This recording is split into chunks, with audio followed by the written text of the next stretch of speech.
King George 4, Whiskey Queen Queen. Yes, sir, and I'm trying to write with a bad pen, so I got that. What's the name there? My name's Richard. Roger, Richard. And where are you located, sir? I'm down here in Alabama, James. I was wanting to know if you hear any artifacts on my signal or on my audio. I've been working on it. Gosh, sounds just beautiful. Were you getting RF and the AF? Yeah, I was getting a little RF into it, and it was creating hate and discontent for me, and I couldn't get it to work out, so we're trying something different here on the way we're feeding the antenna. What radio are you running today? Running an Apache Lab, a ANON-7000 DLE Mark III.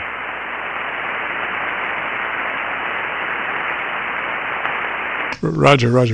Well, you know, to me, it sounds clean as a whistle. Why don't you give me about 10 seconds and tell me about your antenna system, and let me listen to you some more. Well, ain't no problem, James. The antenna system is some DX Commander from over in the UK, some of that DX50 braided wire with Kevlar in the center of it for pole tension strength, and the antenna is 125-foot overall length, center fed with 600 ohm ladder line, no mechanical joints. It's all one run.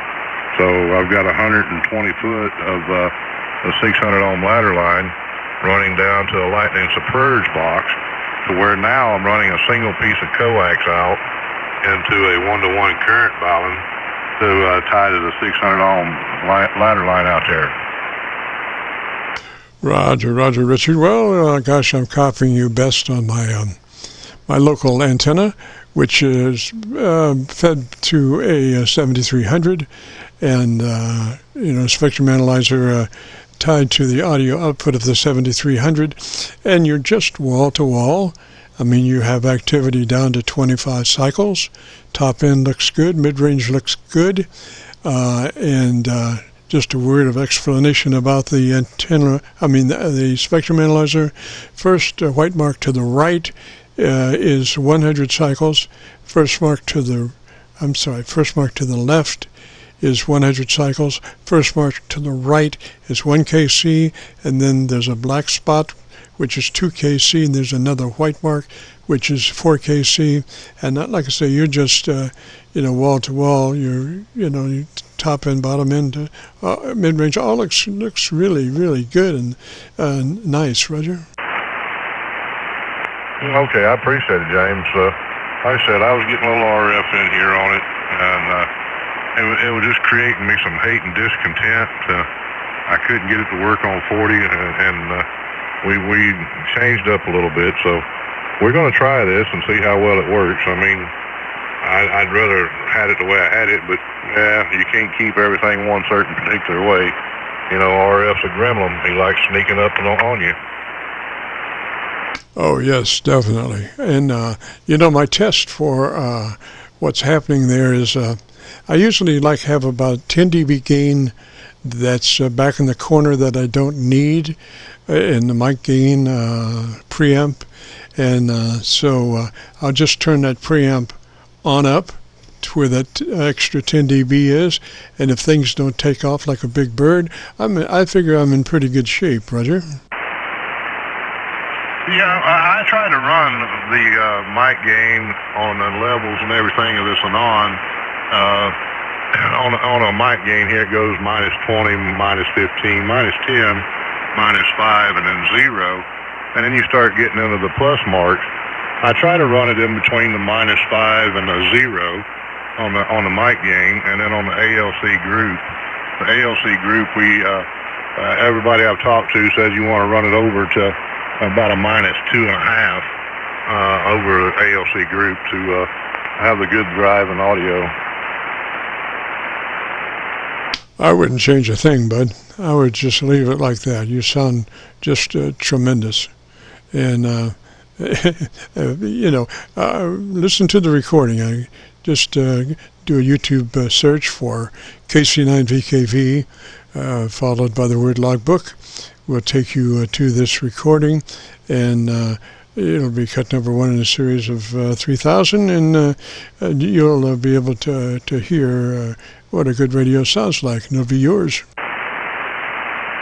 Well, I do appreciate it, James. And, last time we chatted and recorded, I was using a different little rack gear. Now I'm using different from what I was then.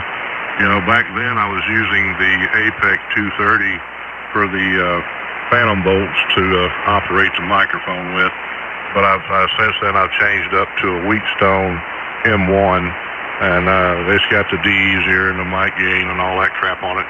And we pretty much got it set to where it looks good on the watt meter, it looks good on the settings, it looks good on the graph, and we haven't had any bad problems out of it until here like a couple days ago when I was trying to talk on 40. 40, man, RF was just eating me up. I was like, what the snap? I can't keep putting up with all this, because I didn't have that problem. Before I was using an inverted V, and now I'm using a flat top, so I don't know. Everybody suggested to me to flip the wires around, and feed it to a hot wire to the left and feed a hot to the ground to the right, and I've tried that, and it just didn't work. So I think what I got going on now is going to work for me. We'll just have to play with it by ear and see if we can keep that RF gremlin some knots knocked on his head. James, I do appreciate it, and look, man, you have yourself a super fine weekend. It looks like it's going to be a little nice day and a rainy day and a nice day and a little rainy down here in the South Forest. And maybe you can get some of them nice warm temperatures up there where you're at. With that, I'm going to say 73s to KC9VKV. This is Kilo Golf 4 Whiskey, Quebec, Quebec. See you, James. Roger, Richard. Good to talk at you, sir. And if you got a chance, join us next Friday. We'd love to have you. And normally we'd cut out here, but we're going to go for one more. Try to get one more in before we jump ship. So if you have a radio you want to check out, give me a shout.